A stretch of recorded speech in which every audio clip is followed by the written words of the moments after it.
যে যুবক যেই মেয়ে অশ্লীল ভিডিও দেখাতে আসক্ত, তাদের জীবনের বড় একটি আযাব হচ্ছে তাদের জীবনের রিজিকের বরকতটা আল্লাহ তাআলা উঠিয়ে নেবেন। দেখবেন যেই যুবক চোখ দিয়ে পাপ করে ও নামাজে শান্তি পায় না।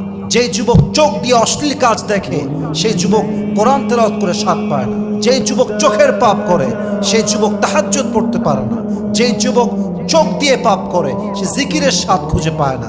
যেই যুবক চোখ দিয়ে পাপ করে তার ভেতরে ভালো কাজ করার যে মেন্টালিটি, যে মোটিভেশন, যে ইন্সপায়ারেশন, এই সব কিছুর আগ্রহ তুলে নেয় একজন, তিনি কে?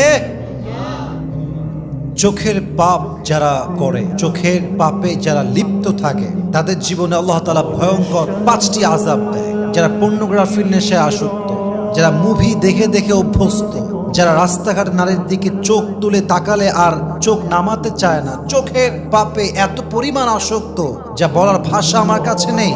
সবাইকে আমি অ্যাড্রেস করে জাস্ট একটা আবদার করতে চাই, চোখের পাপের শাস্তি কি এটা বুঝে নেন এবং সামনের পদক্ষেপ বুঝে শুনে ফেলবেন। যদি আপনি আজকে নিজেকে চোখের পাপ থেকে মুক্ত করতে পারেন, হতে পারে এর বিনিময়ে আপনাকে জান্নাত দিবে একজন, তিনি কে? চোখের পাপের সবচেয়ে বড় আযাব হচ্ছে লস অফ ব্লেসিং ইন রিজিক, রিজিকের বরকত হারিয়ে যায়।